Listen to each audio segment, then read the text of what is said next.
하나님은 선하십니다. 하나님은 선 자체예요. 하나님의 뜻은 그래서 언제나 선합니다. 하나님께부터 나오는 모든 것은 선입니다. 우리는 그분을 믿습니다. 그분의 뜻은 우리가 언제나 신뢰합니다. 그분은 나보다 그분이 나를 더 사랑하십니다. 그래서 그분께 나의 삶을 맡겨드립니다. 확실히 그분은 전적으로 믿고 순종함이 우리의 할 일이라 믿습니다. 그렇게 함은 그분이 우리로 올바르게 살아가도록 깨우쳐 주신 방법입니다. 우리가 그와 같이 믿고 순종할 때에 선한 열매를 맺습니다. 선하게 사는 사람은 언제나 복이 있습니다. 선하게 사는 사람에게 영광과 존귀와 평강이 있습니다. 어두운 세상에서 하나님의 영광은 선한 생활을 추구하는 사람을 통해서 나타냅니다. 하나님은 악한 자에게는 심판을 내리십니다.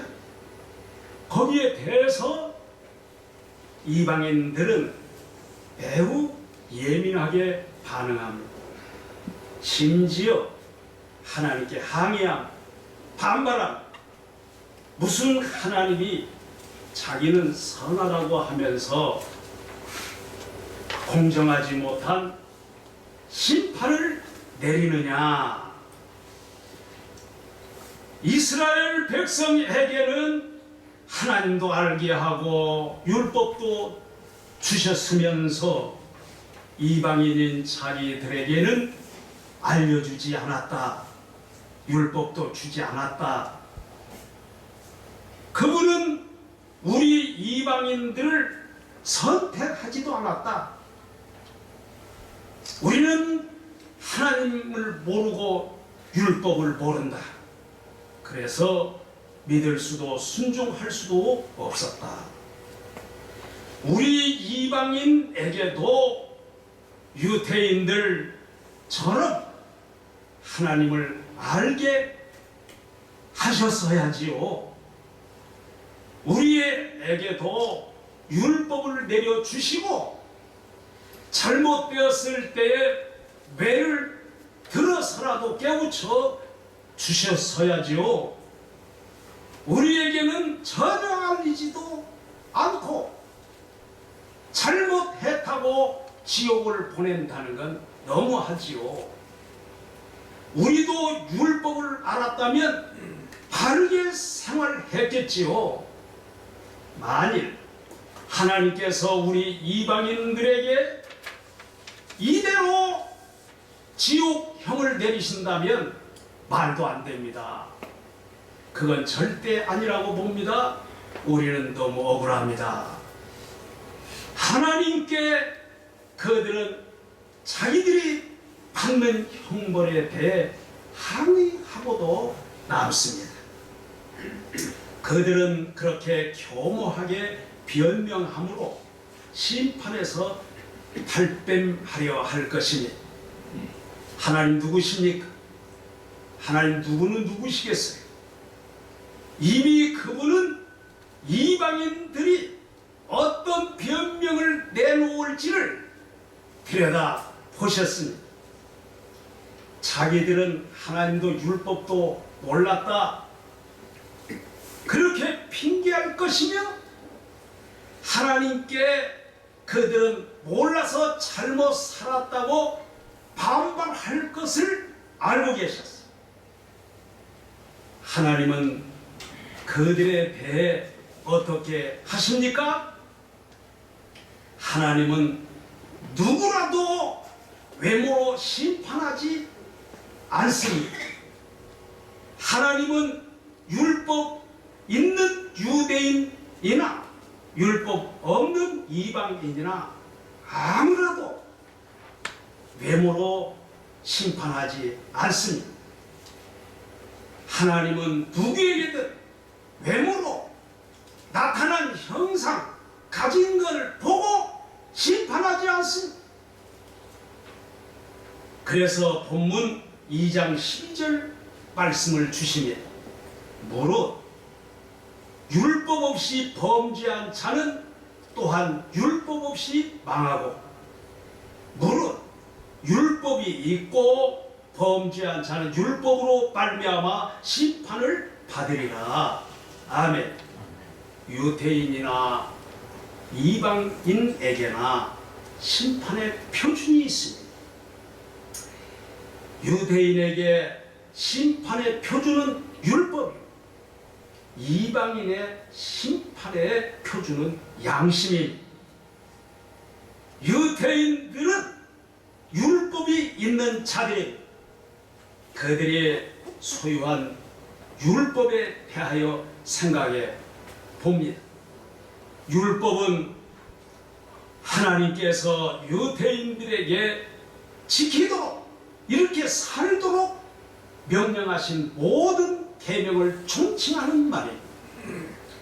성경에서 일반적으로 랍비들이 말하는 모든 계명은 613개로 이루어져 있습니다.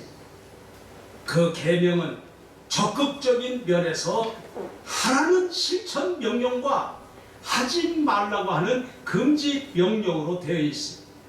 하라는 실천 명령은 248개예요. 하지 말라는 금지 명령은 365개입니다. 그래서 율법은 총 613개입니다. 그런데 율법 중에는 단지 하라, 하지 말라로 끝이 아닙니다. 인간 마음 속에 은밀한 상태도 어떠해야 함을 요구받고 있습니다. 그러니 이로 인하여 유대인들은 누구라도 율법을 온전히 순종하기는 거의 불가능합니다. 사실 유대인들은 받은 율법에 대해 듣고 배우는 그런 분위기 속에 사는 것을 대단한 자부심으로 알고 있습니다. 그러나 그것은 헛된 자부심입니다. 자부심을 가지고 있다 하여 심판에서 제외되지 않습니다. 사실 그들은 율법을 따라 제대로 살지를 못했습니다. 율법을 가진 자나 율법을 갖지 못한 자나 본질적으로는 다르지 않습니다. 똑같습니다. 마찬가지. 하나님은 창조 시에 모든 인간에게 양심을 주셨어요. 하나님께로부터 유대인이든 이방인이든 모두 양심을 받았습니다. 이방인은 율법은 없지만 양심이 있어요. 유대인들은 결국 양심과 율법을 받은 겁니다. 이방인은 문자적인 율법을 받지 못하였지만 인간 모두에게 주어진 양심이 있습니다. 그러니 이방인들 중심에는 양심에 기록된 율법이 있습니다. 양심은 인간 세계의 자연법입니다. 양심은 그들에게 율법과 유사한 역할을 합니다. 그들 안에 있는 양심은 일종의 불문 율법과 같습니다. 그래서 그들은 그들 내면에 있는 양심의 다스림을 받습니다. 확실히 양심은 율법 역할을 해줍니다. 양심은 죄를 일깨워 줍니다. 양심은 그들 생활이 잘못되지 않도록 올바르게 깨우쳐 줍니다. 그와 같이 양심은 도덕적인 기능이 있습니다.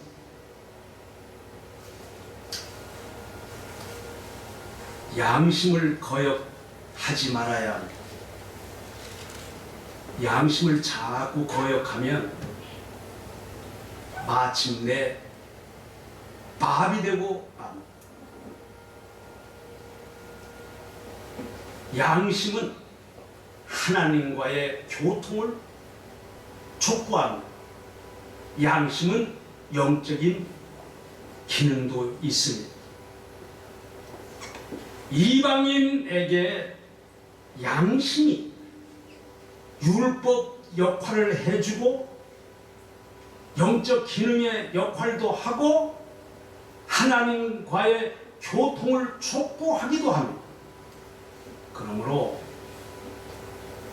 이방인들은 율법을 받지 못하여 율법을 몰라 죄를 범했다고 함의할 수 없습니다. 하나님을 불공평하다고 원망할 수 없습니다. 그들에게 율법 역할을 해주는 양심이 있기 때문입니다. 하나님은 유대인이든 이방인이든 외모로 심판하지 않는다 하셨습니다. 유대인에게는 율법으로, 이방인에게는 양심의 법으로 심판을 하십니다. 유대인이든 이방인이든 자신의 죄로 인해 심판을 받습니다. 자기가 지은 죄로 인해 심판을 받으니 누구도 항의하거나 핑계할 수 없습니다. 율법이 없어서 죄를 몰랐다고 핑계하는 사람은 율법이 있어도 지키지 않을 사람입니다. 율법을 몰라서 죄를 범하게 되었다는 핑계가 통하지 않습니다. 유대인들은 율법을 소유하였다고 하여 자랑할 일도 아닙니다. 율법을 가진 것이 득권이 아닙니다. 율법은 심판의 잣대요 심판의 근거임을 알아야 합니다. 율법은 무엇이 죄인가를 가르쳐 줄 뿐이 율법을 통하여 내가 얼마나 큰 죄인인가를 깨닫게 됩니다.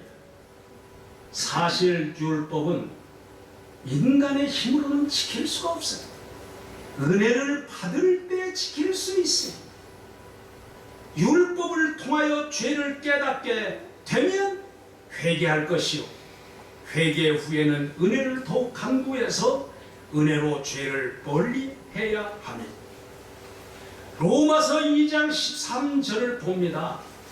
하나님 앞에서는 율법을 듣는 자가 의인이 아니요 오직 율법을 행하는 자라야 의롭다 하심을 얻으리니.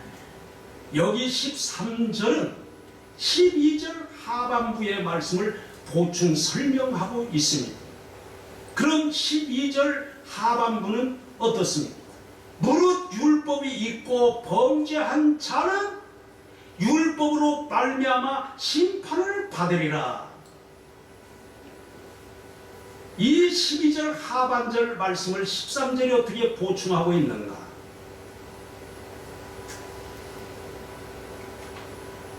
유대인들의 율법은 유대인들이 율법을 받고 율법을 소유하고 율법을 듣고 배워서 알고 있는 그것이 사실은 중요하지 않다는 것.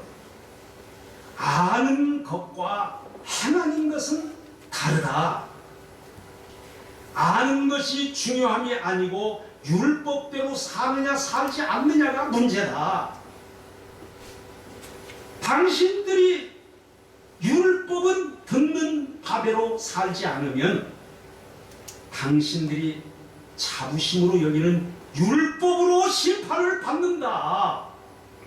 어찌해서 당신들이 자랑하는 율법에 의하여 당할 것을 모르느냐.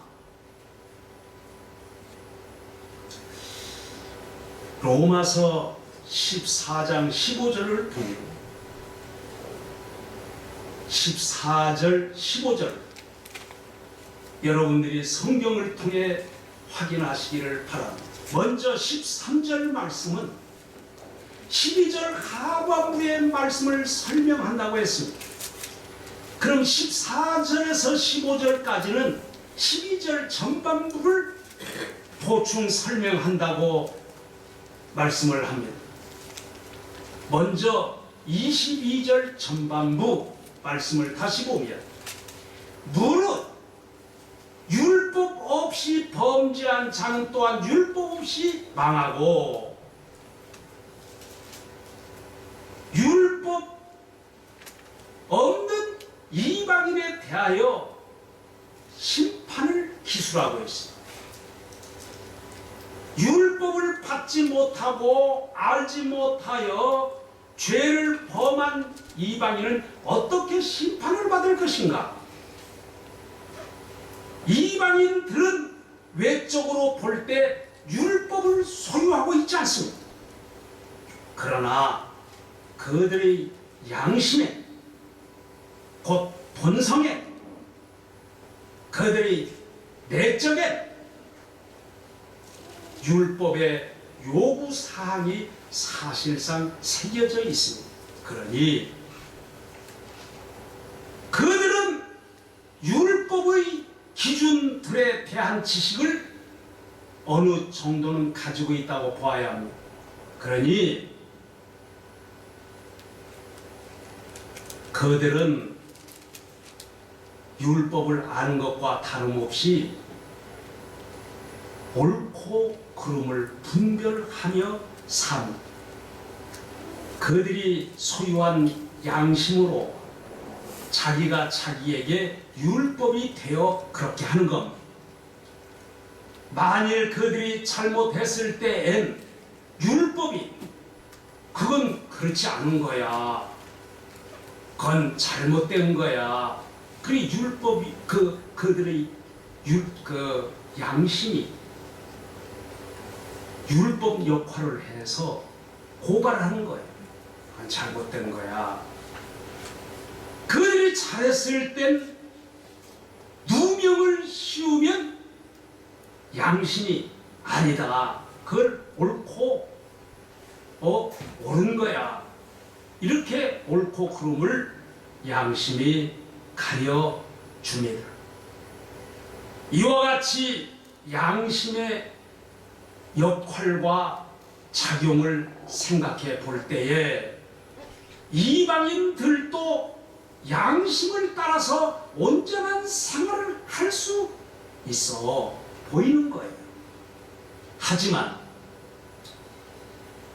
로마서 3장 9절과 13절을 보면 이런 말씀이 있습니다.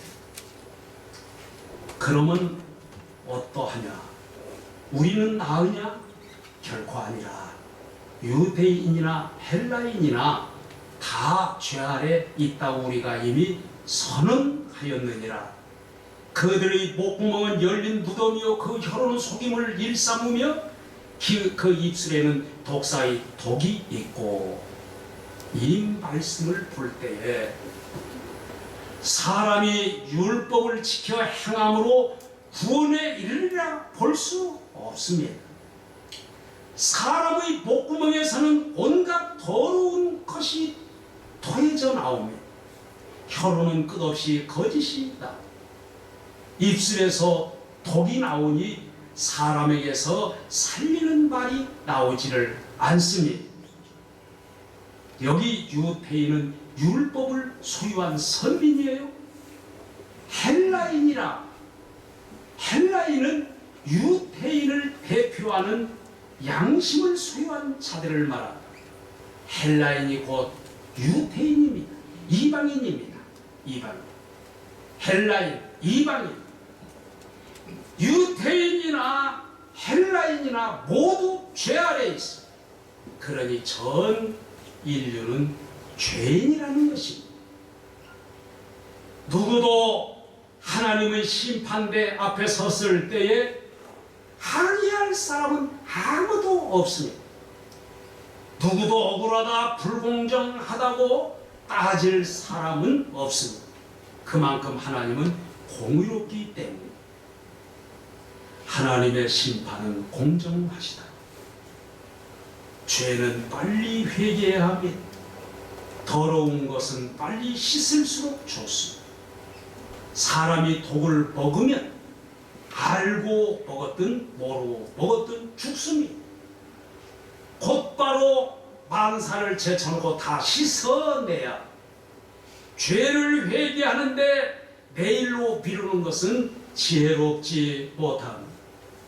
하나님의 심판은 공정합니다. 하지만 하나님의 심판은 두려움이 되지 않습니다. 제가 로마 카톨릭에게 얼마간 수년 다녔습니다. 성당 안에 이 양의 벽에는 예수님의 일대기가 거기에 새겨져 있습니다. 태어나서 고난을 받고 또 부활을 승천하시고 또 재림하시고 그렇게 조각이 돼서 벽에 이렇게 설치되어서 그것을 보고 기도하는 분들이 그걸 묵상하면서 기도를 합니다. 주님이 태어나심을 묵상하면서 또 보고 묵상하면서 주님이 나를 구원하시기 위해서 또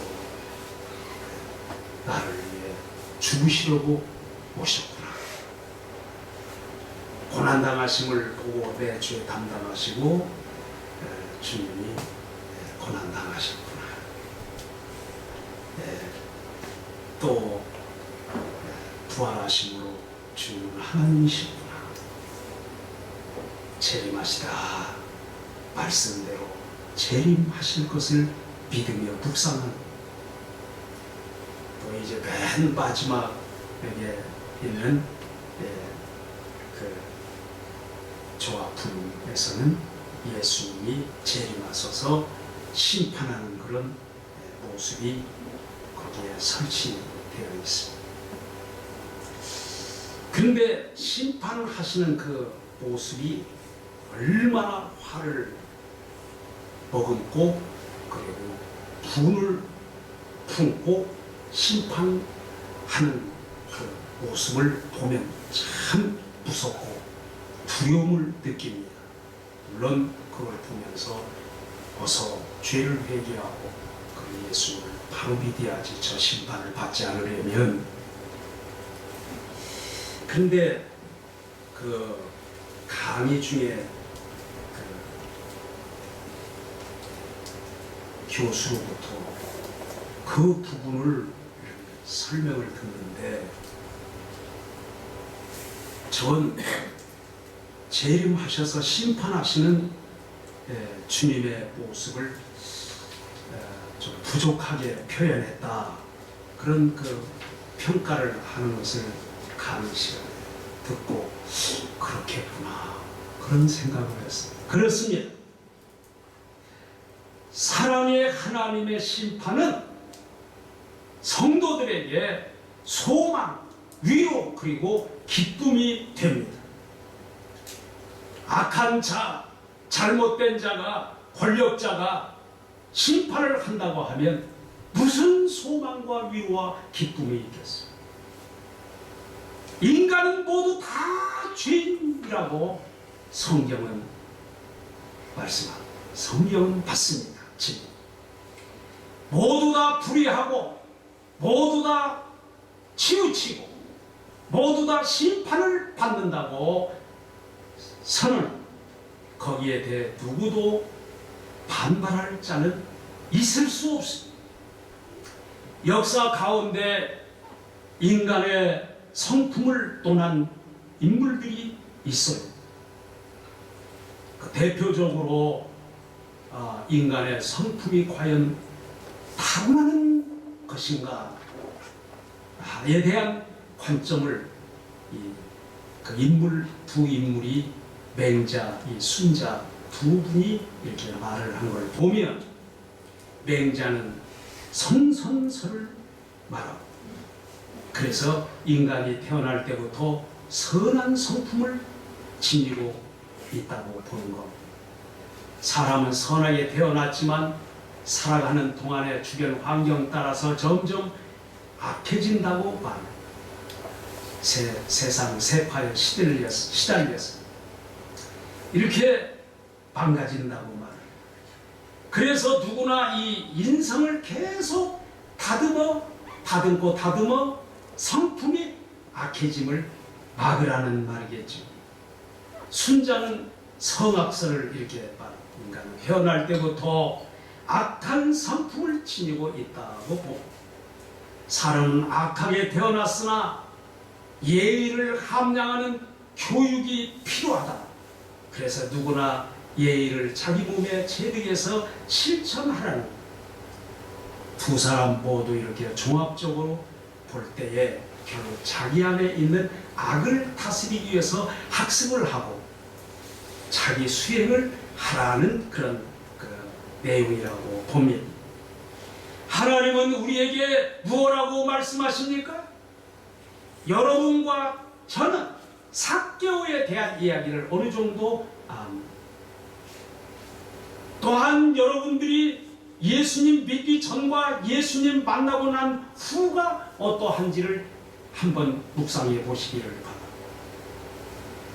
삭개오의 장이라고 하는 누가복음 19장 1절에서 10절까지의 말씀을 그대로 읽어보려고 합니다.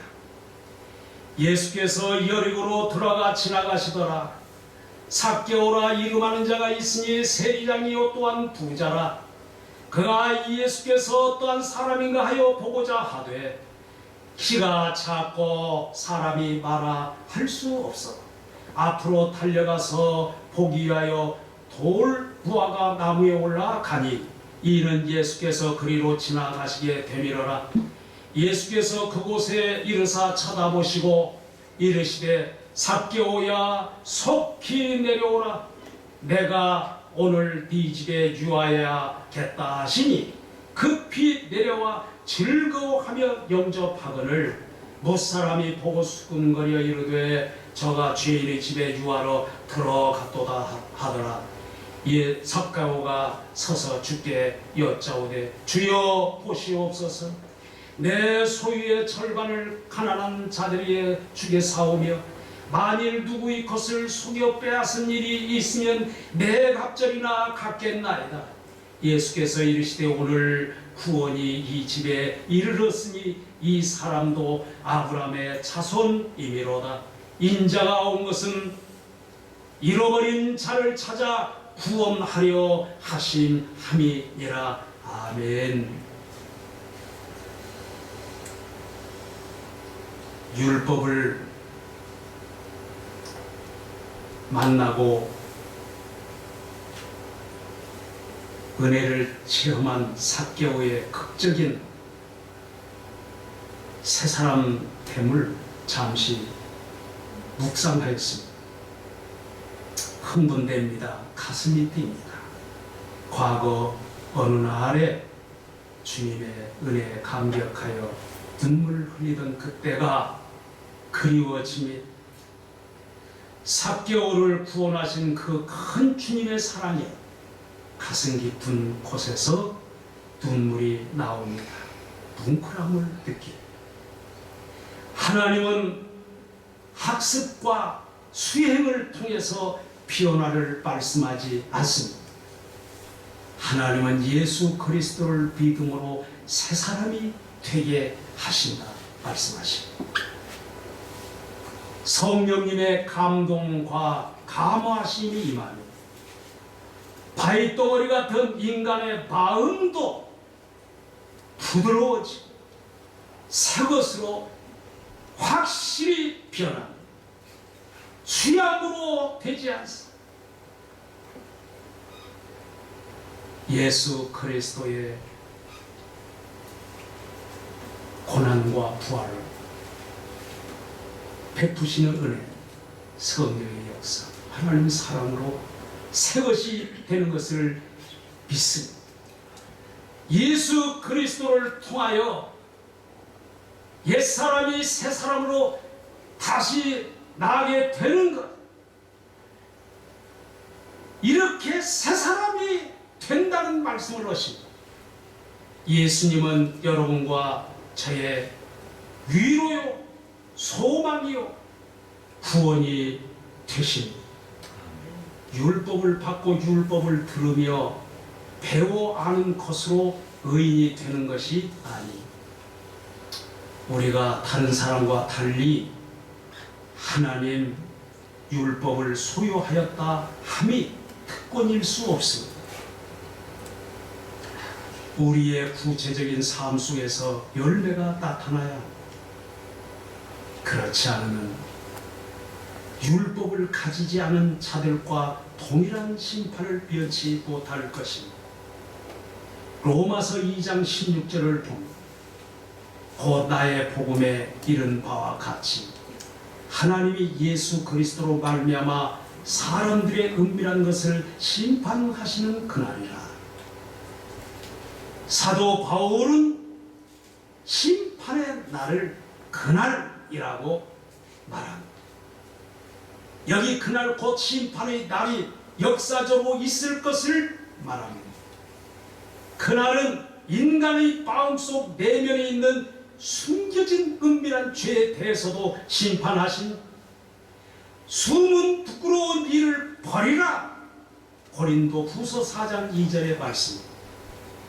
보이지 않는 부분까지도 힘써 살펴서 회개하라. 분명히 이해할 말씀이 있습니다. 심판은 누가 합니까? 하나님 아버지께서 심판하는 권세를 예수님께 맡겼다 하십니다. 하나님께서 예수 그리스도로 말미암아 심판하신, 예수 그리스도께서는 성부 하나님께서 모든 심판을 자신에게 맡기셨음을 말씀하며, 요한복음 5장 22절을 보면 아버지께서 아무도 심판하지 아니하시고 심판을 다 아들에게 맡기셨으니 아멘. 요한복음 5장 27절 또 인자됨으로 말미암아 심판하는 권세를 주셨으니, 여기 인자 예수님께 심판하는 권세를 주셨다 하면, 복음 안에는 회개할 때 용서와 구원의 은혜가 내려옵니다. 복음 안에는 은혜의 이야기만 있지 않습니다.